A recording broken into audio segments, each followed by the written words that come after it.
Welcome back to Boilers and Beyond. I am your host, Jordan Jones. It's been a few weeks now since our last episode. I apologize for that. I've been busy getting moved back in down to West Lafayette for my senior year at Purdue, getting everything ready for classes, which began yesterday. An interesting mix of in-person and online instruction. Sure to be a major topic of conversation for Purdue students, graduates, parents, fans, and anyone else affiliated with the school here over the next few months. There's been a boatload of controversy surrounding the Big Ten Conference since the last time we talked, so we're going to go ahead and get right into that here today. Right after our last episode, the Big Ten released their conference-only schedule, had everyone very excited for a 10-game season. Purdue would have been opening up in Ann Arbor against Jim Harbaugh and the Wolverines of Michigan. But less than a week later, the Big Ten presidents voted to shut that down and cancel the fall season with hopes of playing some type of season in the winter or spring. Obviously, this drew a ton of pushback from supporters of playing football this fall. The Big Ten was the first Power 5 conference to cancel their fall season, which was followed very quickly by the Pac-12, and also followed quickly by the ACC, SEC, and Big 12 doubling down on their stances of playing football this fall in their respective parts of the country. There's a lot to unpack with this decision. I don't know that there is necessarily a perfect way to approach this. Obviously, the coronavirus pandemic has altered all of sports in a way none of us could have ever imagined. From playing a 60-game MLB season with no fans to now looking at an NFL season with no fans and pro basketball and hockey literally living in a bubble to make sure they don't get the virus so they can finish their seasons. There's no perfect answer here, but the Big Ten's decision is ultra conservative. It is very, very quick. It's very reactive to I don't know what it is reactive to. I don't know what information the Big Ten presidents are getting. I do know that, in the Big Ten, Purdue, we are still in-person classes right now. I just got out of an in-person class less than a half hour ago. I know other schools are doing the same thing. So, if these presidents are okay with their students going to class in person, it is interesting that, they are not okay with their schools playing football. That first it was reported that the president's vote was 11-2 with Nebraska and Iowa voting in favor of playing this fall. Then allegedly there's 5 schools interested in playing in another conference. There's so much about this that is unprecedented, even from a college football perspective, because you've never looked at a season getting canceled before. This isn't something like a professional sports league where you have lockouts causing seasons to be postponed, shortened, or canceled completely like hockey back in the mid-2000s due to collective bargaining agreements. There's none of that in college athletics to begin with. I just really, punting the spring is a very interesting move when, right now some university presidents have moved their classes online and are saying it's not safe for our students to be on campus right now. Well, maybe that would be more conducive to football if the student athletes are the only ones, on campus and they can live in more of a bubble. Maybe that's more conducive. I don't really know. I know personally I am looking here to find as much of a path to football as possible. I'm going to miss seeing Purdue football, obviously. The Big Ten football is a huge part of fall. You wake up on Saturday morning to watch Michigan State and Northwestern play a game that ends 13-10 in a game that you want to fall asleep to, and then the day gets going there. So it's going to be a really unfortunate fall to not have Big Ten sports. It did get reported very early on after the president's vote that Michigan, Ohio State, Penn State, Iowa, and Nebraska were all in talks with other leagues to play football this fall. Thankfully, those rumors had died down since, and it appears that those schools will all be staying in the Big Ten Conference. Because, to get my thoughts out on that, if any of those schools were to leave the Big Ten to play football this fall, Kevin Warren would go down as the worst commissioner in Power 5 history. Thankfully, they do not appear to be leaving. Kevin Warren still has time to not cement his legacy as the worst commissioner ever. But good conferences don't lose members. The Big 12, around 2010, when Colorado and Nebraska took off, they were the first real big conference to start losing members, but good conferences do not lose their members. The Big Ten and SEC are by far the two most important leagues in college sports. The ACC, Big 12, and Pac-12 are power conferences. They are important, but neither of them carry the weight the Big Ten and SEC do. The Big Ten is the best academic conference in the Power 5, and the SEC has the most money tied up in college athletics due to how big football is in the South. Those two conferences are important as can be. They don't lose members. The Big Ten has only lost University of Chicago. The SEC has lost Tuskegee and maybe a couple others throughout time, but they do not lose members in those two conferences. If Kevin Warren were to mess this situation up so bad that schools were going to leave probably the first or second best conference in college athletics just so they could play football this fall, that would be a grave mistake on Kevin Warren's fault and the Big Ten president's fault for allowing their schools to fall that far out of touch with one another. I am very happy that Purdue did not engage in any of those talks of finding a new league this fall, whether it be temporary or permanently. Look, you have to ask yourself where these schools would even go to begin with. I mean, are they going to go to the Big 12, the ACC, the American? We know the SEC is not going to take them. The SEC has no interest in bringing a team from the North into their league. You know that right away based off their fans on Twitter, assuming most of you are on Twitter and have seen SEC fans. But in times where athletic department budgets are getting crunched every single day and you're seeing staff members furloughed and laid off, I don't know that it makes any sense to add these frequent long travel expenses. If you're the University of Michigan and you want to join the Big 12, you're flying to Waco, Texas, to Lubbock, Texas, to Manhattan, Kansas, to Morgantown, West Virginia. You're flying all over the place. And I don't know if that makes any sense when you are already losing money by not having fans in the big house every Saturday and you're not having season ticket revenue come in. I just don't get it. This is a really tough time for college athletics. Many of you who listen to the show, I assume, are primarily Purdue fans. I am sure you have seen John Purdue Club's More Than a Game campaign, which was conveniently released the day after the fall football season was canceled. But it is a campaign to support the athletic department. That way they can avoid job losses and, more importantly, cutting sports. I know we recently saw that Iowa had to cut 4 sports. We've seen it all across the country. Purdue Athletics is not funded at all by Purdue University. Purdue Athletics is entirely self-reliant. If you are paying tuition at Purdue, all of that tuition money goes to the university. None goes to athletics. Love it or hate it, and trust me, I have my opinions on that. That's the reality, though. Purdue Athletics needs support. I really do hope this campaign is successful. I particularly to avoid cutting sports. It's really disappointing to see that. Whatever the sports may be that would get cut.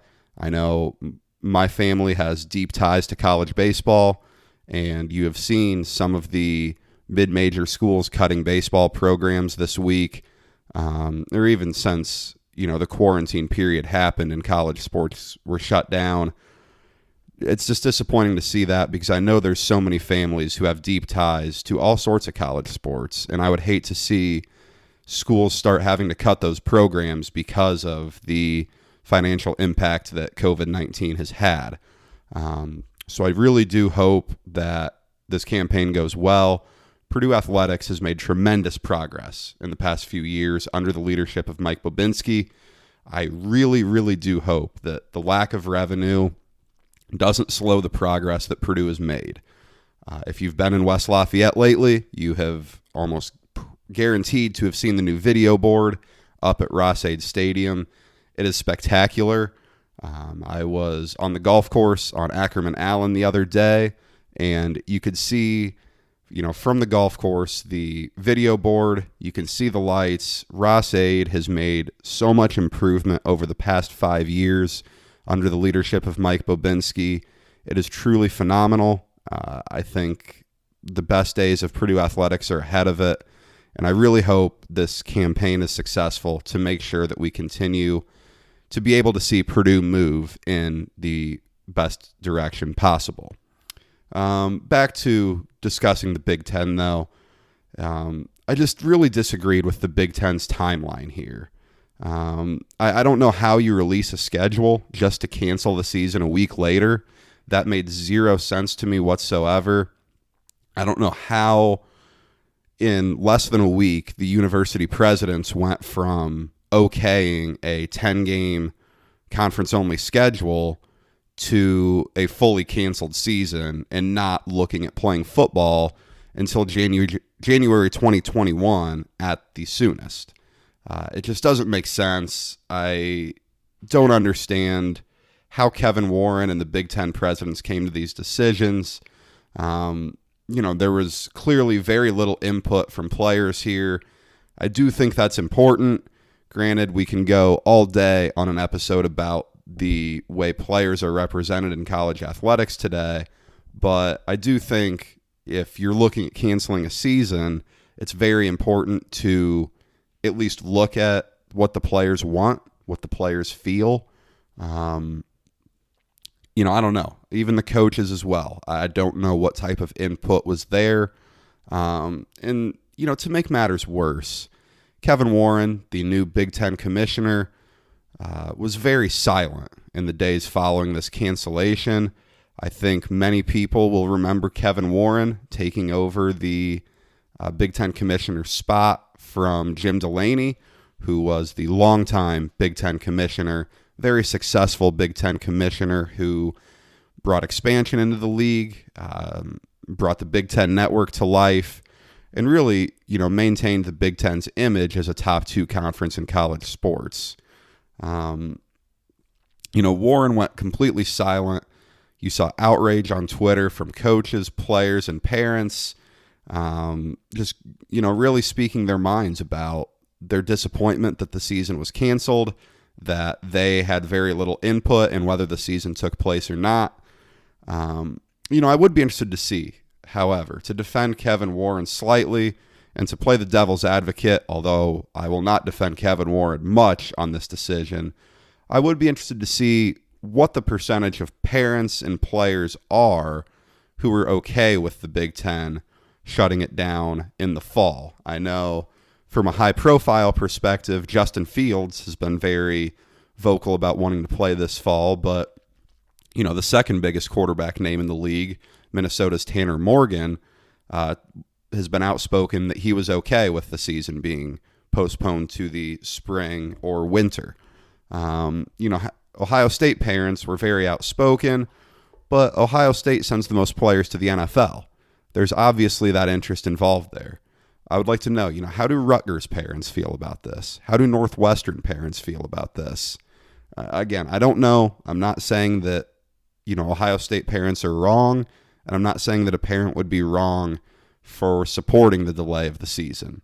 There are no perfect answers here, and that is why there is so much to talk about with the Big Ten's decision. It truly is fascinating to me. This is why you see a push for college football to have some type of commissioner where the SEC, ACC, Big 12, Big 10, and Pac-12 would all be under the same boat. It's a bad look for college football right now that 3 conferences are playing and 2 conferences aren't.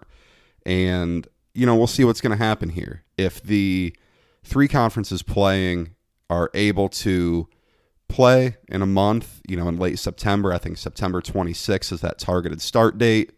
And if they're able to get their season done with very few games canceled, or at least just getting something done, it's going to look really, really bad for Kevin Warren.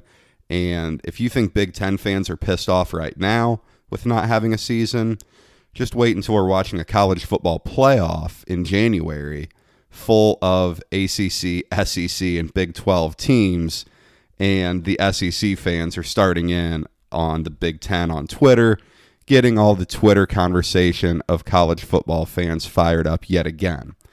The part with this that I am most confused about, and I believe this was Sunday that this was tweeted out. It was 24/7 Sports stating that every Big Ten athletic director preferred playing this fall, and that the ADs were not involved whatsoever in decision-making processes here. Look, I understand there is a huge power differential between university presidents and athletic directors, but at the same time, aren't the athletic directors supposed to be the experts on college sports? Isn't that why they have a job? When else are university presidents involved in athletic department decisions? Unless you're hiring a new AD or a high-profile football or basketball coach, when else are university presidents even involved? If you are making a decision within Purdue University about the engineering department, don't the engineering department heads get a say? I mean, are we going to make decisions regarding aerospace engineering without talking to the program directors, the high-profile alumni? I mean, come on. If this is true and the ADs had no say at all in the decision-making here, this is malpractice by the Big Ten presidents. What are you paying the athletic directors for then? We have 13 state schools in the Big Ten. What are the taxpayers' dollars going towards if the ADs don't get a say in all in the biggest athletic debate in our time? It's just disappointing that this is how it is. I don't get it. I do think, though, wholeheartedly that the ADs should have at least had some say in this. The decision should probably be made by the university president, but to have the ADs not involved whatsoever in these conversations is absolutely absurd. But, regardless, the Big Ten presidents punted it back to the spring. I have my sincere doubts about that. We've seen no actual plan outside of the mock plan that Jeff Brom released, which major credit to Brom for getting a plan laid out for the spring. He did that very quick after the fall season was canceled, and it looks good. I am no expert on logistics of all of this. I am not educated enough on the toll that football takes on the bodies of the players. I do know, however, that this is something that looks realistic. It's not trying to play 12 in the spring and 12 in the fall. It is something that could potentially work, and credit to Brom for getting it out there before anyone else in the Big Ten has.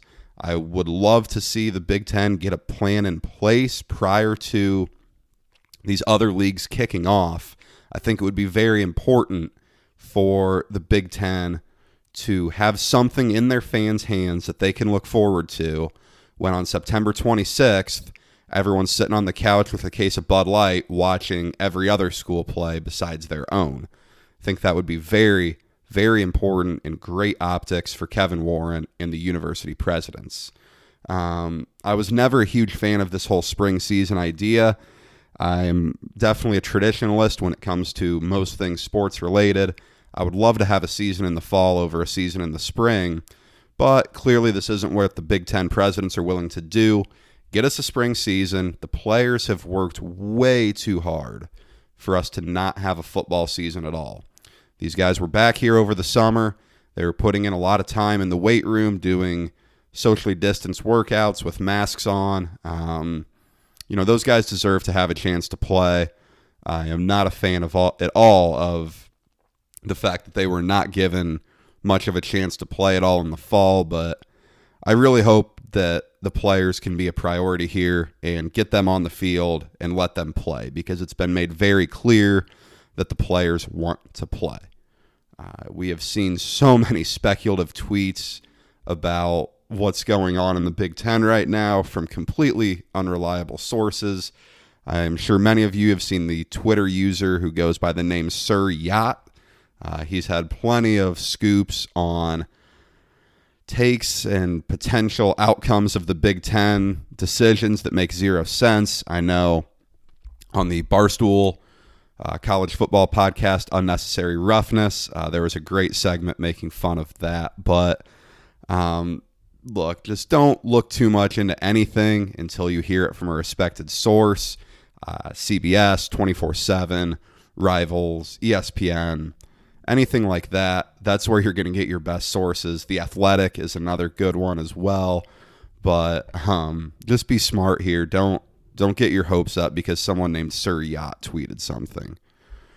Another major topic since we talked last was the end of Rondale Moore's Purdue career, as he tweeted out that he was opting out of the season.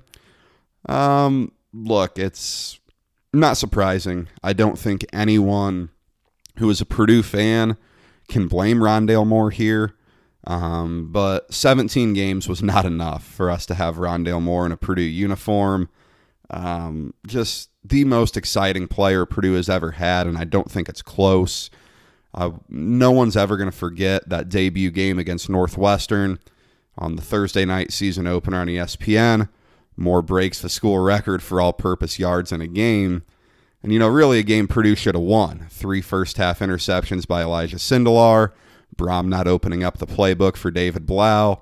A game Purdue really should have won. But, my lasting memory from that game will be being in the student section, and Rondale Moore dropped his first target of the game.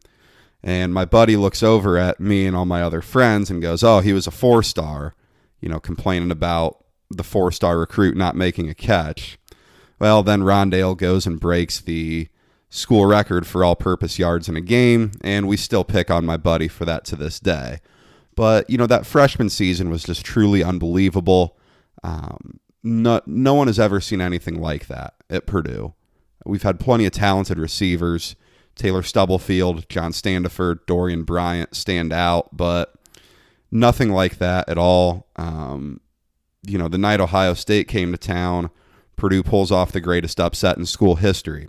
Something tells me that wouldn't happen without Rondale Moore on that field. Thank you, Rondale, for all the memories. Purdue fans will always hold Rondale Moore very close. Now it's time for me to hope that Rondale Moore puts on number 4 for the Chicago Bears next year, and that he can make a hell of a combo with Mitch Trubisky in the Bears passing game. Finally, last thing before we get into questions here, it was awesome to see Indiana high school football back on the field last weekend. Ton of Purdue commits and Purdue targets on the field in their season openers. For those of you listening to the show here in the state of Indiana, maybe you can get to a game in person this year. I know every school is doing something different with ticketing, but support the local high school football programs however you can. I was pleased on Friday that I was able to watch my alma mater, the Warsaw Tigers, on a live stream last weekend as they took down Huntington North to start the season 1-0. So I wish all of your high school football programs success unless you're from Plymouth, and I hope that Indiana high school football can continue to play throughout the remainder of the fall. Now we're going to get into questions. As you know, every week we take questions via Twitter. You can follow us at Boilers Beyond and submit your questions there. Our first question is from Adam, a big University of Michigan fan. Adam wants to know what my take is on Kevin Warren letting his son play football, but not letting Big Ten student athletes play football. And that's a very interesting question. For those of you who do not know, Kevin Warren's son is a football player at Mississippi State University, a member of the SEC who will be playing football this fall. Look, on the surface, it seems pretty hypocritical. If Warren feels that it's unsafe for Big Ten teams to be playing, I am not sure why his son has not opted out of the Mississippi State season. At the same time, this decision was made by the university presidents, allegedly, and not Warren. For all I know, maybe Warren is in favor of playing this fall, and the university presidents are totally in control there. I don't really know, but regardless, it's not a good look for Kevin Warren, and it's just a really bad time for Kevin Warren because of how poorly everything has gone in the past month in Big Ten football. Nate on Twitter wants to know if Rondale Moore goes down as one of my top 3 favorite Purdue football players ever. And Nate, the answer is I think so. I'm really in a hard age group here. I'm 21, so I was born in 98. I am too young to remember the Breeze era. I do remember parts of Orton's senior year in 2004. I remember being at the fumble game. I remember being at the bucket beatdown when Purdue put up 63 on IU. But that's about it from those eras. So, some of the players Rondale's up there with are Ricardo Allen, Ryan Kerrigan. I really did like David Blau as well. But Rondale's right up there with those guys. He was so exciting and such a unique player at Purdue that Purdue never really has had a player like that before. So I would definitely put Rondale up there with those guys and say, yes, he is in my top 3. Another one coming in from Josh. He said, if you don't cover it on the show, what is your prediction for other conferences like the SEC that have not made a decision about fall sports yet? This is difficult because the way I look at it, I think the SEC, ACC, and Big 12 have made a decision. They've released schedules with dates. They're still practicing. They're now starting to make decisions about how many fans can be in the stands. I think they have made their decision now. I do believe, though, if they can play, I think it's very possible that those conferences will play. You're going to have to reschedule games probably. You may have to cancel games if positive COVID-19 tests come back and you're really looking at a bulk of the team impacted. But, here in Indiana, next door in Ohio, they're playing high school football. Yes, life is much different for high school athletes than college athletes. We know that. That's not news to anyone, but if it can be done at some level, I think these colleges who have a lot more money riding on it are going to do their best to get a football season in. There will be football played. I don't know how much, but there will be football played. Up next is Larry, and he wants to know if I watched the Indianapolis 500, and if I did, what were my thoughts on the race? Yes, Larry, I did watch the Indy 500. I caught the second half of the race after a round of golf over at Ackerman Allen course here in West Lafayette. The Indy 500 is interesting to me. The pre-race festivities are fantastic. I think they may be the best pre-event festivities in all of sports. Back home again in Indiana at the race is one of my favorite traditions in all of sports. Hearing Jim Cornelison on it is fantastic. I'm a Chicago Blackhawks fan, so him coming from the national anthem of the Blackhawks to now do back home again in Indiana as a replacement for Jim Neighbors is really cool. It was weird seeing the video of that later without the All-American Marching Band playing the music alongside Jim Cornelison, but the pre-race festivities were great. In terms of the actual racing on the track, I much prefer NASCAR to IndyCar or Formula One. I am a NASCAR fan. I think the racing is a lot more entertaining. I think the fans are much more connected with the drivers in NASCAR than they are in IndyCar. And I think, obviously, IndyCar has one relevant race a year. That is the Indy 500, whereas NASCAR is much bigger throughout the calendar. But in the actual race itself, you can't end your biggest race of the year on a caution. That's probably the worst thing I've ever seen, honestly. That was just terrible. In NASCAR, my favorite racing, every race ends under a green, even if they have to go past the allotted laps and mileage. That's how it should be. Drivers can't win a race because someone hit a wall behind them and they're able to coast around the track at 45 miles an hour for 4 laps and win the race. I don't like anything about that. But again, that's another reason why I believe that NASCAR is a superior sport to IndyCar. And last question, two more. Hunter wants to know, if I was going to have my last drink ever at Harry's, what would I order? That is a scary thought, to think that I would be having my last drink at Harry's already, but I would order a Baltimore Zoo. I'd want to get one of the true specialty drinks Harry's makes that you can't get anywhere else. I'm a big John Daly fan, but it's 2 ingredients. I can make that at home. The Baltimore Zoo is a Harry's staple going back generations. And I'm also not a huge Grasshopper guy, another one of the classic drinks at Harry's. So I would go with the Baltimore Zoo. Finally, the Mackie Maniacs on Twitter would like to know what my thoughts on Michelob Ultra are. Look, it's not terrible. It's a beer. It can't be that bad. It's very, very light. And I'm not a huge fan of the aftertaste necessarily, but, I'd order a Bud, Miller, or Coors before a Mick Ultra, but I would also rather have a Mick Ultra than a water or a pop. That's all I have for this week's show. Thank you guys so much for spending your time with me today. If you want to get in on the Q&A sessions, give us a follow on Twitter at BoilersBeyond. Hit us up before next week's episode so that we can answer your questions on the show. We will be back next Tuesday for more of the biggest news and high-level analysis of Purdue athletics, so be sure to tune in. Until then, stay safe.